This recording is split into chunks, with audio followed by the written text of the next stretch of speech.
or someone you know been affected by mental health or substance use disorder? Well, you are not alone. Welcome to the podcast, Riverfront Talks, Substance Matters. I am Tiffany Moore, the coordinator for the Beaufort County 360 Behavioral Health Task Force. We're going to sit down and have some in-depth conversations with individuals who may have struggled themselves with mental health or substance use disorder, or perhaps know someone who has struggled. Either way, we're going to have some inspiration, motivation, and maybe even some tearjerkers. Welcome to the podcast, Riverfront Talks, Substance Matters. Welcome back, everyone, to Riverfront Talks, Substance Matters.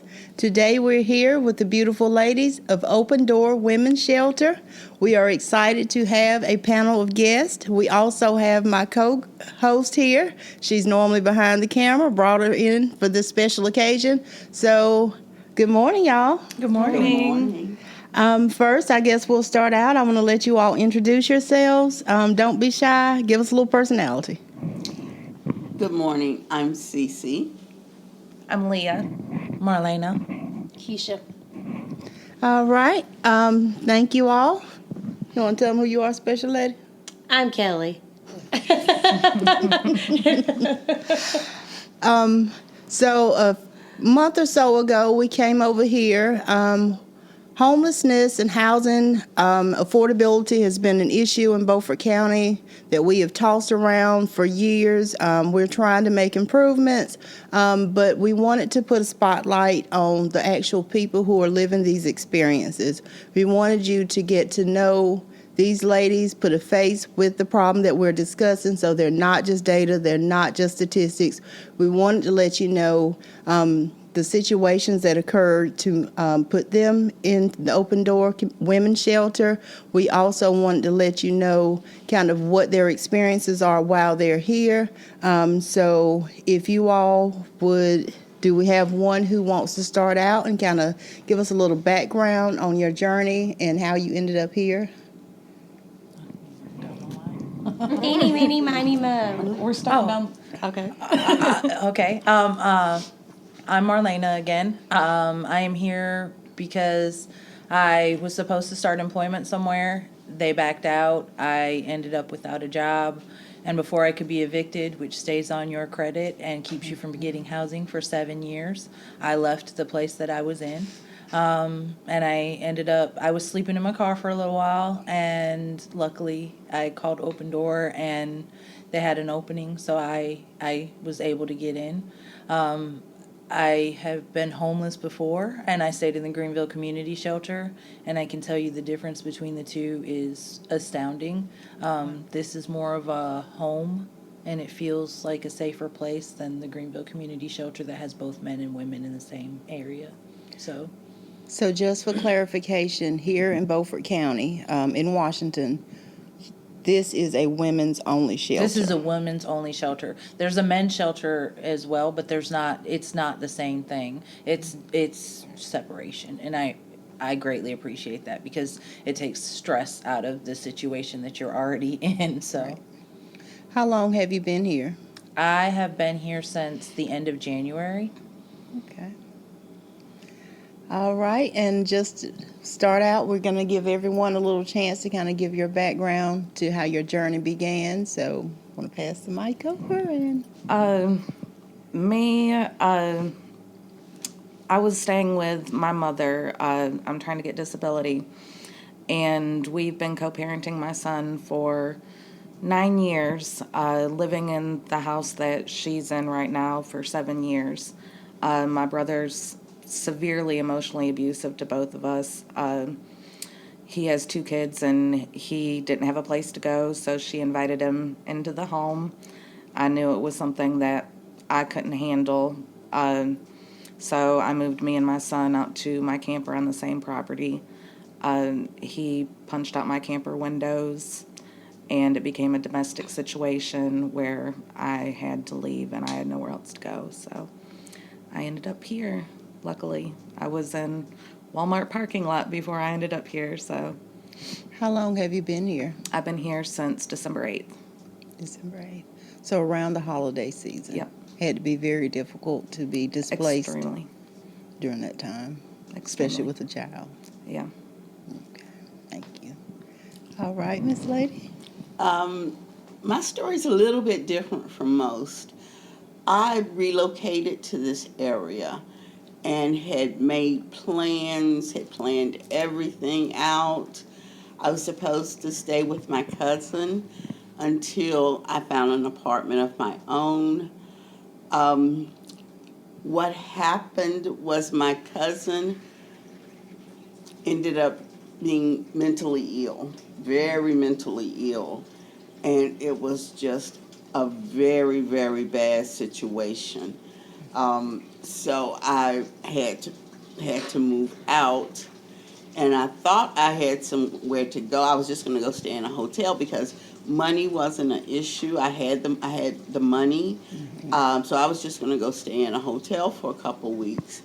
Well, it was Christmas Eve, and I went to the hotel with my debit card, and it wouldn't accept it. The lady rebooted the system. It still wouldn't take my debit card. So I didn't know what I was going to do. I knew no one else in this area. Let me And- cut you off real quick. Where are you coming from?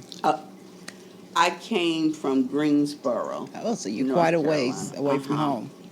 And I had, other than that one cousin, I didn't know a single other person in this area. So Christmas Eve, tried to get a hotel room, couldn't get it. A friend of mine, I had her on the phone. I was in the car losing it, and she said, "I'm gonna get on the computer and find." So she got back to me and said, "Well, there's a women's shelter there. It's called Open Door Women's Shelter," and my background did not include shelters. I mean, I'm just being honest. To say that to me was insulting. I felt like that at the time. But because I couldn't get access to my money, I had nowhere else to go. So I came here Christmas Eve night, and one of the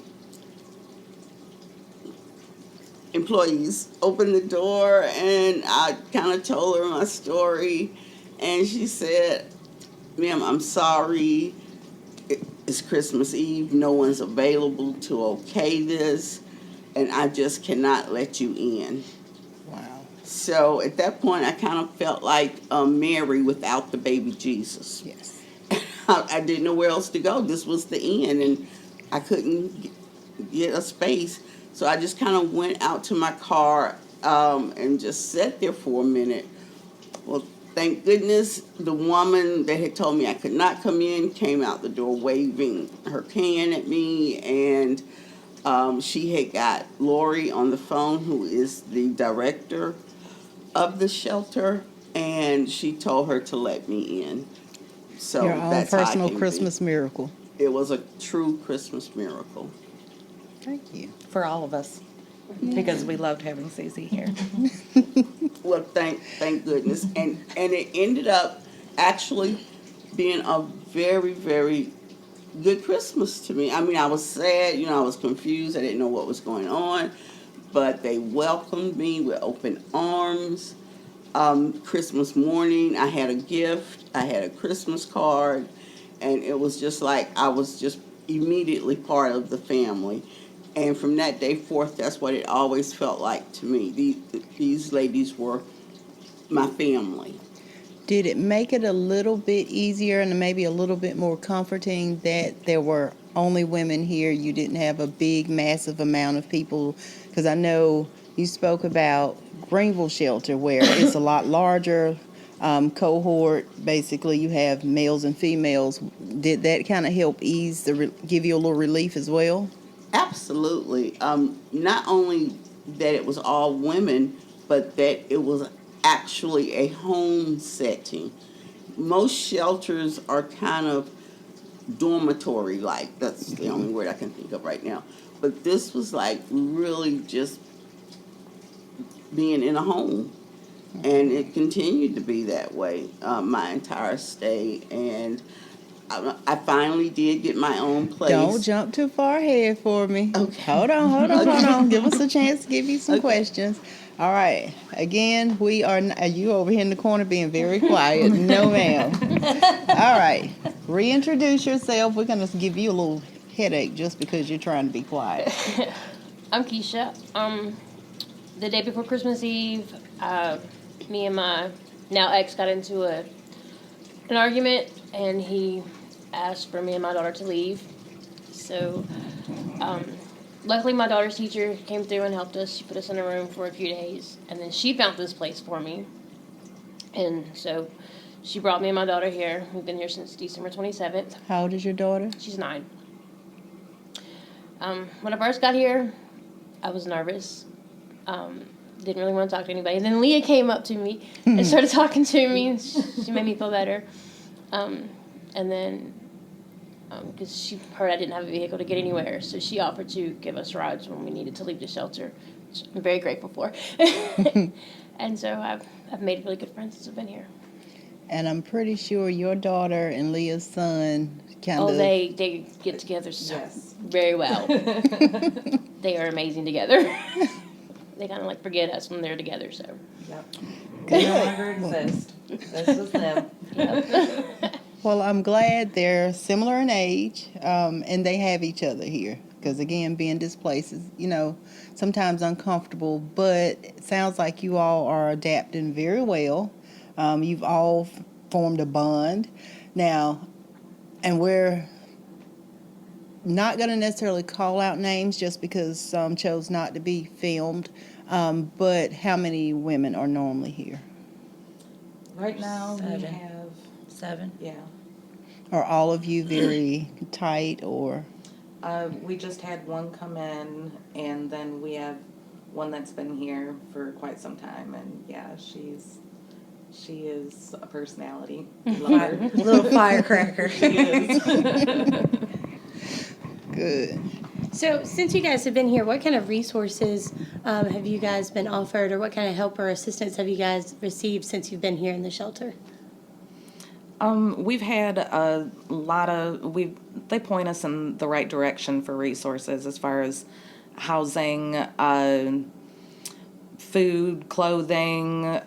We get a list of resources when we come in. We have a folder sitting here all the time that has a list of resources in it. We get enrichment classes on Wednesdays and Sundays because we're allowed to be in all day those days. So on those days we have different people come in and teach us about different things, and just kind of sometimes it's more of a counseling type thing, and other times it's information. So You just said something that I wanted to kind of point out. You said there are 2 days a week that you guys are open during the day. yes. So what happens to those other 5 days a week? You have to find somewhere to go. Yeah, we have to be out by 8 a.m. So during those days, we have to kind of figure out where to go. Either sit in your car or go find a building that you're allowed to sit in. That's nobody's going to look at you kind of funny for being there all day, that kind of thing. Does that pose a problem? I know you said all of you don't have a vehicle, so It poses a problem for me because I don't have a vehicle, and then I also have to figure out how to get my daughter from school to wherever I'm at. So it can be very challenging. It definitely posed a problem for me. One, I'm a lot older than most of these ladies in the shelter, and I have lupus. And on the days that I would have to, the days I had to go out, by being here in the winter, it was horrible for me. I was fortunate enough that I did have a car, but I have a very small car. So I would have to sit in that car for 8 hours some days. And, just cranking it up, cutting it off, cranking it up, cutting it off. And the coldness is like the worst for people with lupus. And a lot of times in the evenings, it would be almost impossible for me to get out of my car. So, yeah. And what time are you able to come back in on those days? 6 o'clock. 6 o'clock. So do y'all have a problem? I know you said that finding a place that will allow you to be there and not kind of make you uncomfortable or make you feel like you're unwelcomed. Is that few and far in between, or is that common that you're able to find somewhere easily? I spend The most of time library. in the library. Library. But you have to leave, if you want to eat, you have to leave the library and then come back in. And it's cold outside, so. Yeah. Some days it's raining and whatnot, so yeah. I mean, even sitting in your car all day is not, it's, that's what I do, but it's not the greatest because, I mean, your life is not meant to be lived in a car, so. Right. It's just one of those things, and we just kind of deal with it because we know that when we come back, we have a nice place to be, so. And you can stretch out and kind of that cramp feel in your body. Have our little sleepovers. Being stuck in the library with my daughter is not a good idea because she has ADHD. So she gets bored very easily, and being stuck in one spot is not recommended, but I have to do it. Because I can't walk because I have health issues that prevent me from walking very far. So I have to try to find rides to get where I need to go, how to get back, and then I got to figure out what I'm going to do with her. Right. And it gets very aggravating. So what is the need for the shelter? I know we've discussed this before, but what is the need for the shelter to be open 7 days a week? They're working on having a third day added to the schedule. It's volunteers, people that'll donate their time so that they'll be here for us through the 4-hour blocks or whatever, so that we can be here. So y'all have had a shortage of volunteers to do that up until now? I'm not sure if it's a shortage of volunteers, but there's criteria that has to be met and whatnot there so that they can come in volunteers. As far as, I can't speak on that because I don't run the house, but that's the information that was provided to us.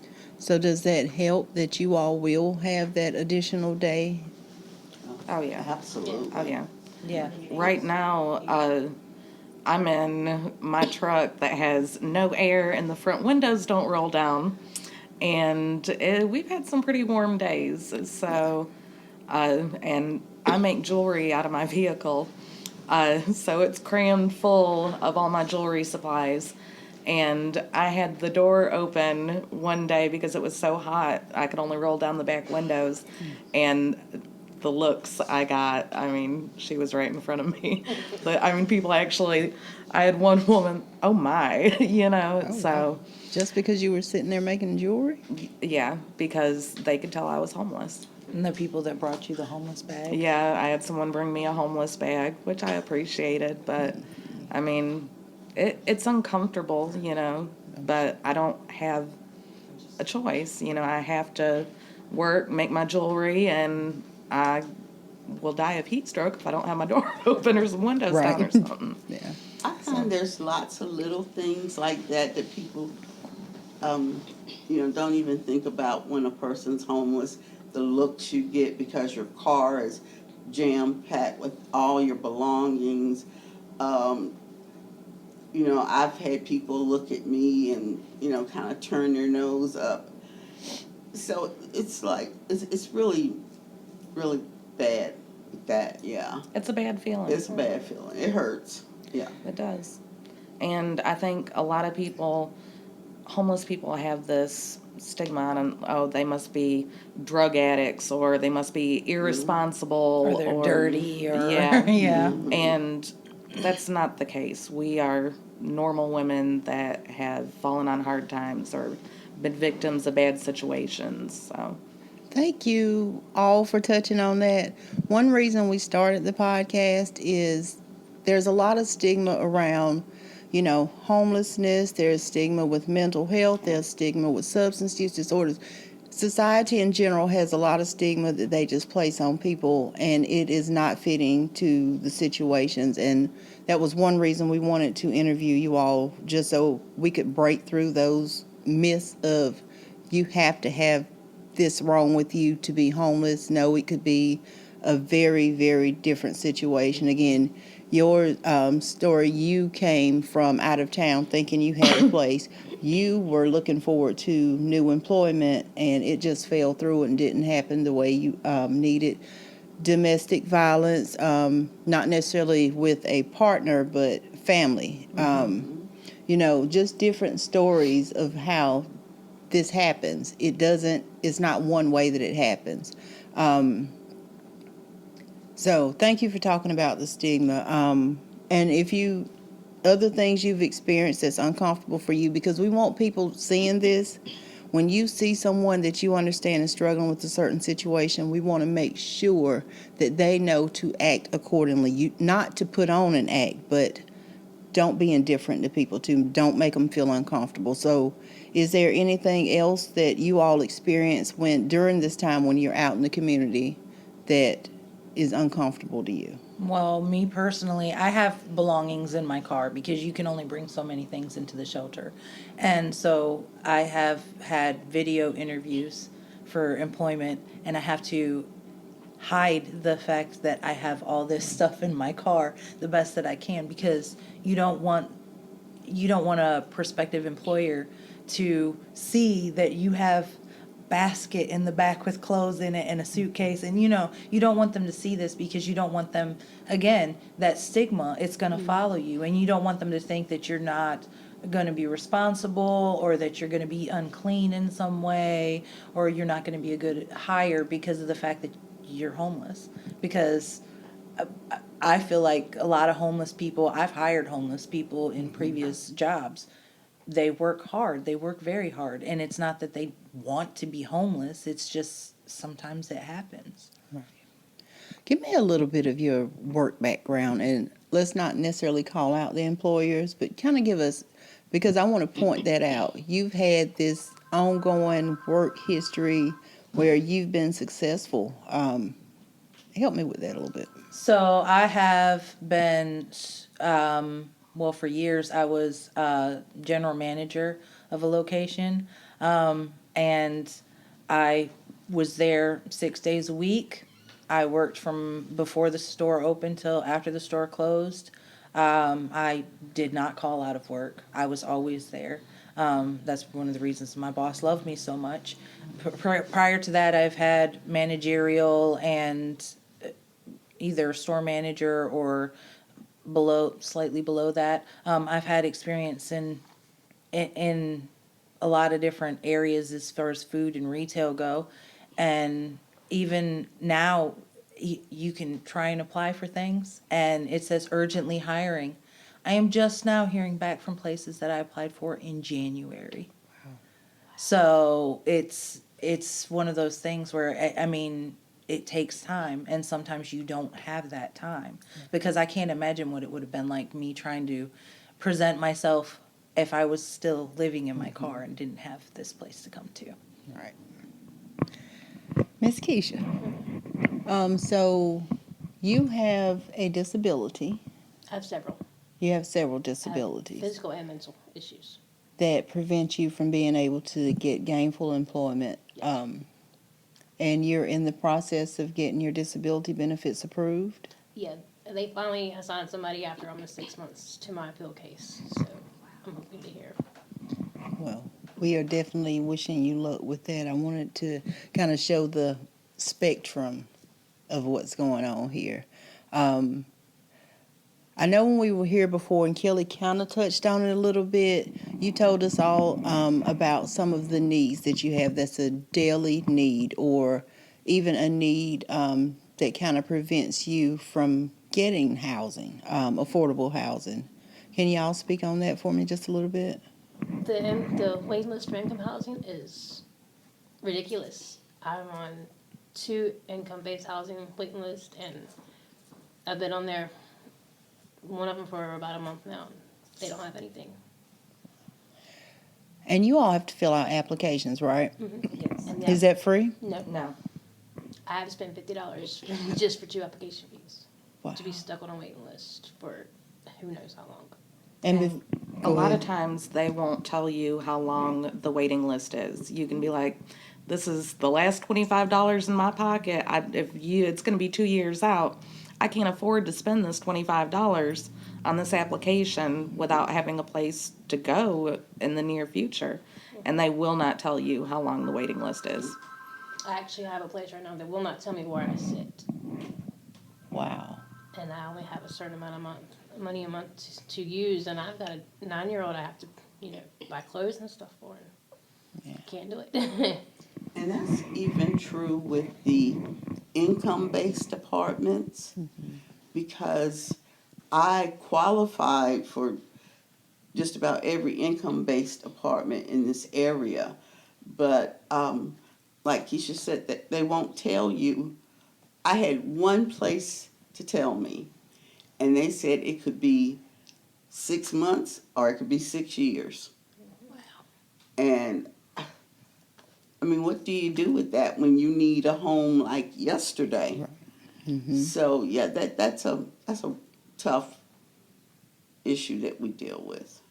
So the availability of affordable housing is also an issue that. Yes. Absolutely. Because every once in a while they'll open up the application, acceptance of applications. And the thing is they already have a stack of applications from people that for a year they've been waiting to hear back. So why would you accept more if you haven't even fulfilled the need for the people that you already had the applications for?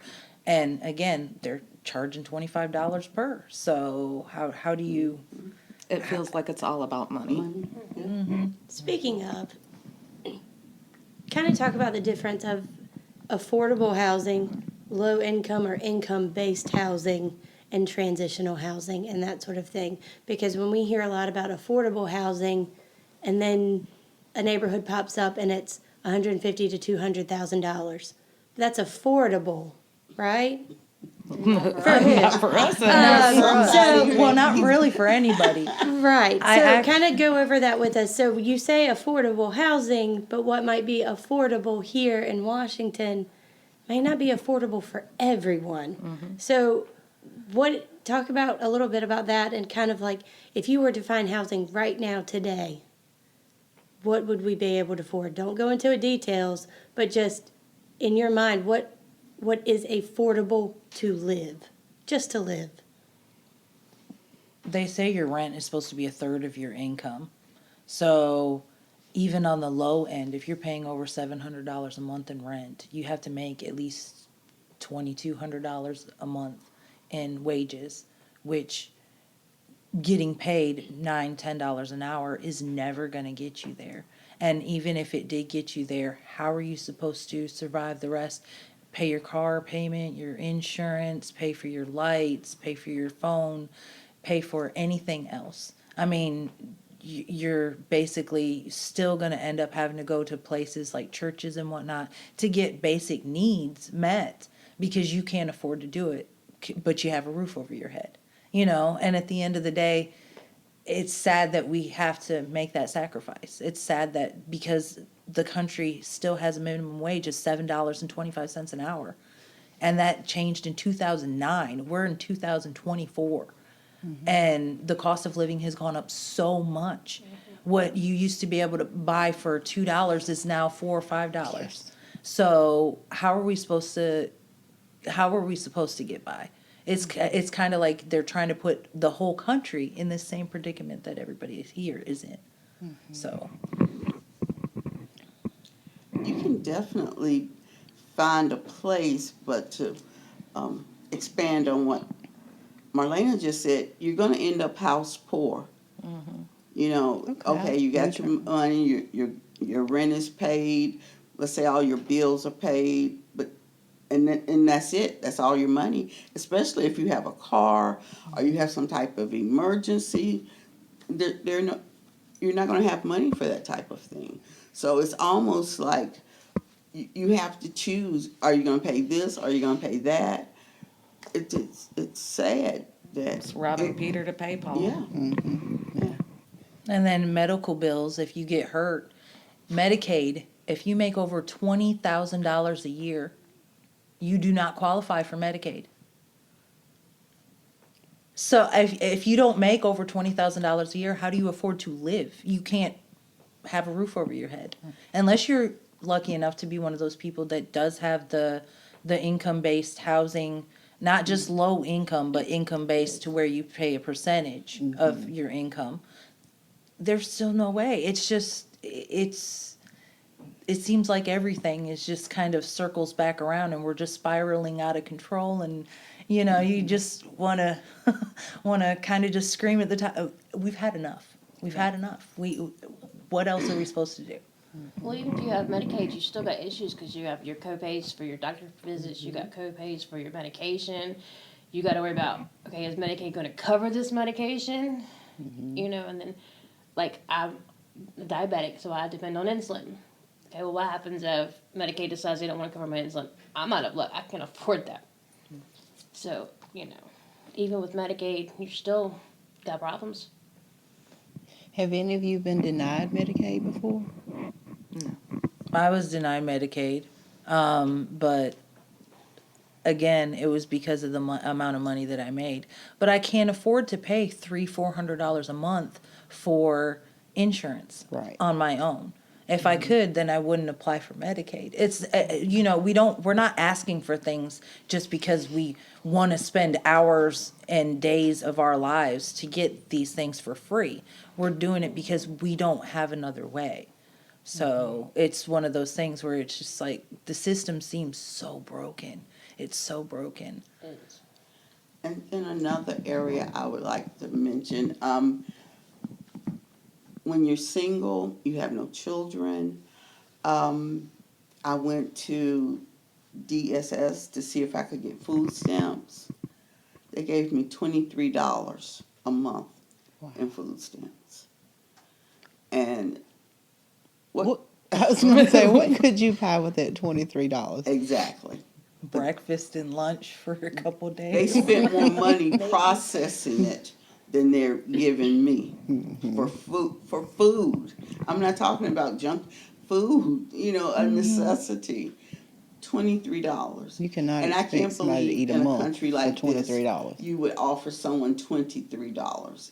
I mean, it makes no sense to me. And Miss CiCi, you told us that, you have a sustained source of income. So basically you were being penalized for having income. Exactly. I did kind of put you off for just a minute because you were kind of speeding past a couple of my questions. So, should I save that for the end or should I? No, I think it's a great way to kind of segue in. We've talked about kind of how we got here and kind of what's happening and the needs and the resources. So let's look forward. Let's talk about something positive and kind of where you have already gone and kind of where your paths may lead you. And then we're going to go into you all status too. So we want to kind of flip it on another note. So lead us in now, Miss CiCi. You wanted to know how. So you were telling us now, so your status has changed a little bit. Are you still a resident here? No, I'm no longer a resident. I've been out, I think, 2 weeks. I moved out 2 weeks ago. The longest 2 weeks. Yes. Oh, y'all miss her. They are missing me talking in my sleep. Yes, don't we you? do. Yeah. You have no idea how quiet that room is. But my whole story is totally different as far as moving, because the money that I had planned to use, to get an apartment, I had to use that money while I was here to sustain myself. But fortunately, I was blessed.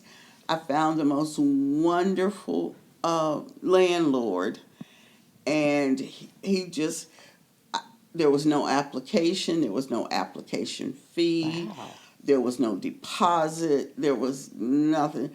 He actually just interviewed me, and we worked it out. He has an elderly mother that he was trying to take care of and work. He needed somebody to help her. I needed a place to stay. So we worked it out. and it has worked out beautifully. So not only do I have a wonderful place to live now, I also have work that I enjoy, really, really enjoy doing. Nice. Puts a really big smile on my face. And Me you too. did that quick because the last time I was here wasn't too long ago. And when I got back and I found out, I was like, oh, is she coming? Okay, so Miss Leah. So tell us what's going on with you. What's your current status? Well, I had a disability hearing, and I got denied. It's going up for appeal. They did not they only took into account my physical disabilities and didn't take into account the fact that I cannot work with strange men from customer service, and physical labor is the only thing that I'm really qualified for. My physical disabilities keep me from doing the physical labor. My PTSD keeps me from doing customer service. And they didn't take that into account. So right now I am making my jewelry to put enough gas in my vehicle. And what's the name of your jewelry line? Please tell us about your jewelry. Roots and River, And where can it be found? Main Cup. Do you on have Main a Street. sample here you can show us? I really don't, except for What my she's got on her ring. hands. That's Hold it up and show my, it to us. My wire wrap ring. Y'all, she makes the most beautiful jewelry. I've seen a few pieces I wanted to purchase, and you weren't here for me to buy them. But promote it again. Roots and River. I can be found on Facebook, Roots and River ENC, and I also sell at Main Cup in Washington on Main Street. Bring her some business. Yep. But I did find out that I'm going to be door dashing soon because it's contactless delivery that I can do, which means I can do it on my own terms. If I get uncomfortable, I can quit at any time, and my plan is to do that and save up for something. So Nice. awesome. Yes. All right, Miss. I am currently interviewing with several different places. Hopefully, I will have something and be able to move on with my life. Tell us what skills you got, girl. I have managerial skills. I am ServSafe certified as a food protection manager, so I can run any restaurant. I was a bookkeeper, so retail, food service, a lot of that. Office work, I'm completely competent in that because, again, being a manager, you are in the office sometimes having to file and complete paperwork, so I'm completely familiar with that. Great with customer service. My customers love me, so. If you have any openings, just Yes, I am on Indeed. I am on Career Builder. My LinkedIn, I'm not really active on because that one hasn't been so fruitful, but let me make sure I'm saying it right. Marlena? Marlena, yes. Marlena. So keep Marlena in mind.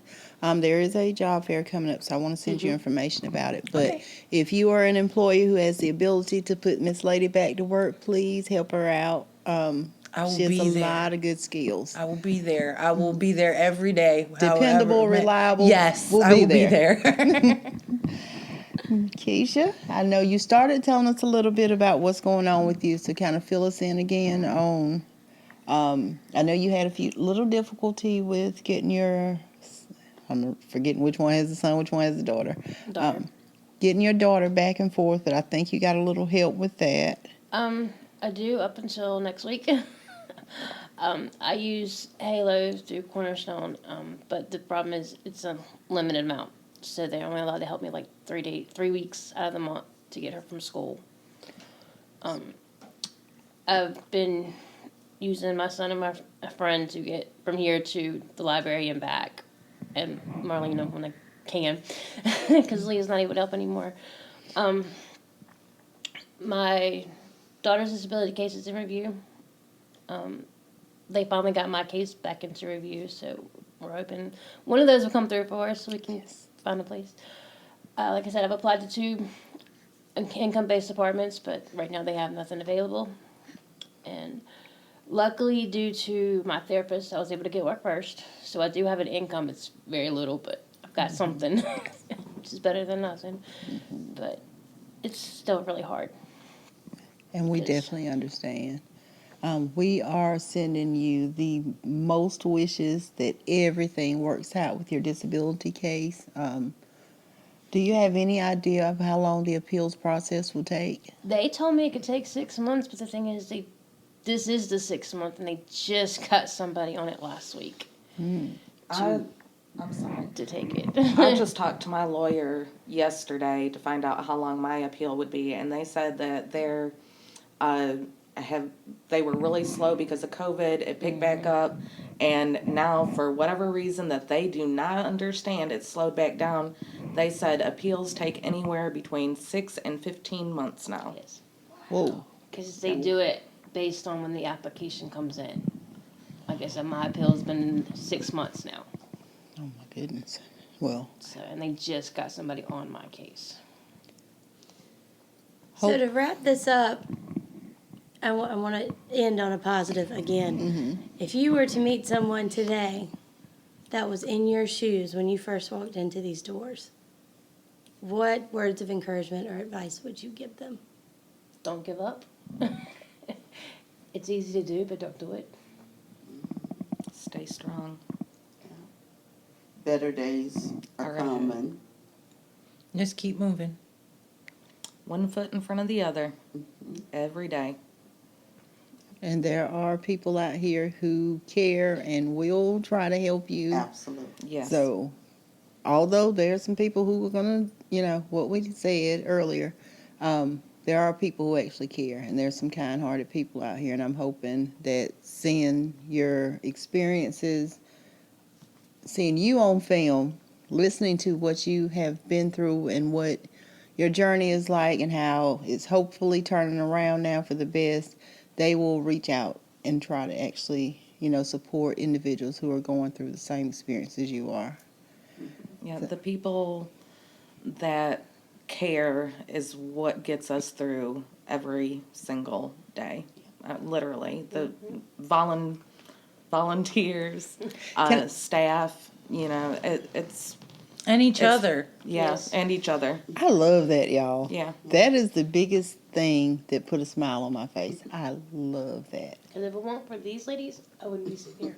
I Absolutely. would have gave up a long Same. time ago. Same. I love it. It's my family. Yes. And I want to say, what I thought initially was probably the most horrible thing that ever happened to me in my life ended up being the best thing that ever happened to me in my life, because what a- one, I met what a these wonderful positive ladies, and just people in the community. I've met the nicest people. I've had people who don't know me from a can of paint help me. So what was a bad experience actually ended up being a good experience. Same. I kind of lost faith in people. I just, I did not see good people, anywhere. And being here has shown me so many kind, caring people. It's been hard, but it's been a good experience overall. I think it's kind of beneficial because everybody is kind of in the same situation. So it seems like we have more, you already start off with something in common with the people that are around you. And just being able to talk with somebody that's kind of going through the same thing, it makes it makes it a little bit easier to carry that burden. So This is a no judgment zone. I like to think of it that way. Safe Nobody judges Safe. you here. Yeah. Keisha, I see you're over here in tears. What are you thinking right now? Tell us why. Tell us what's going on in your mind. Like I said, if it weren't for these, I wouldn't be here. I would have gave up. So it's just touching that you were able to, have a family, like she said, a family. People who care about you, people who listen to you, people who can relate to you. I totally get that. Like, They've been more my family than my family has. same. Same. Same. My family, basically, that's how I ended up here. It's because of my family. and I felt hopeless. I didn't have anybody to lean on. I didn't have any family left. They had just hurt me so much, and I came here and I found a new family. So Absolutely love it. I got one more thing I want to do. I told her I was going to put her on the spot. Miss Terry, can you come out here and introduce yourself and tell everyone what you do here?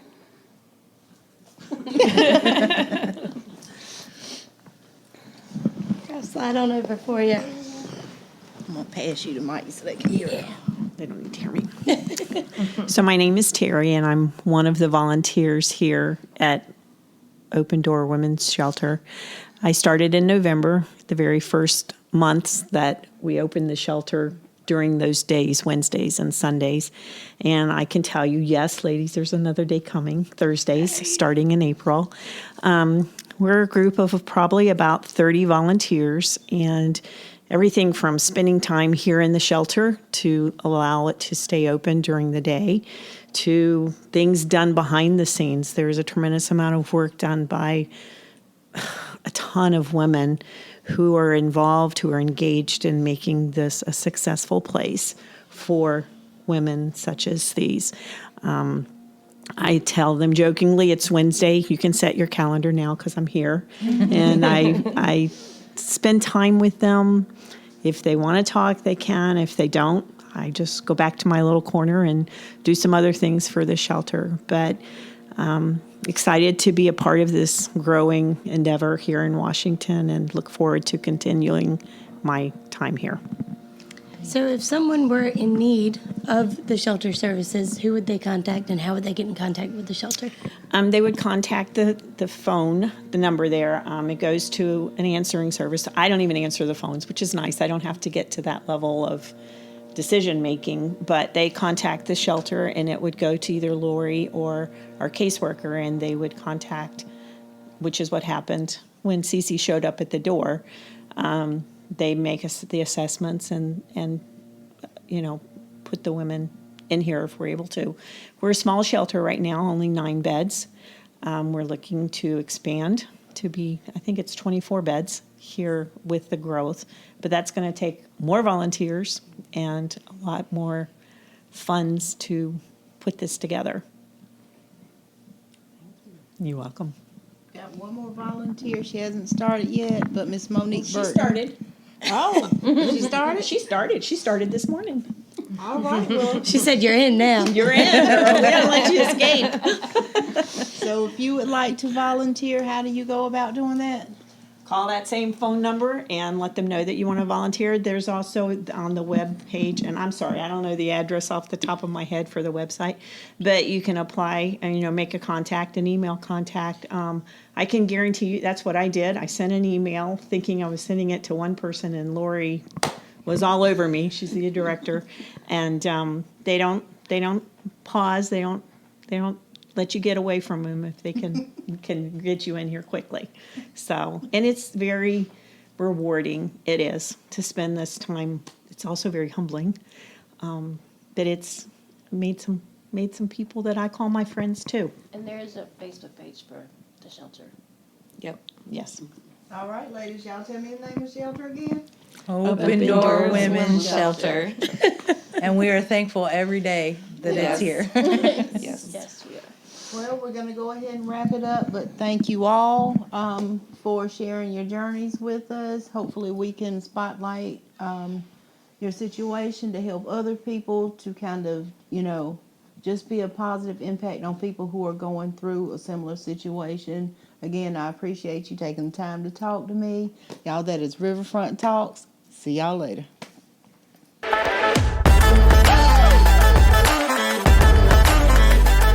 Thank you all for joining us for this episode of Riverfront Talks, Substance Matters.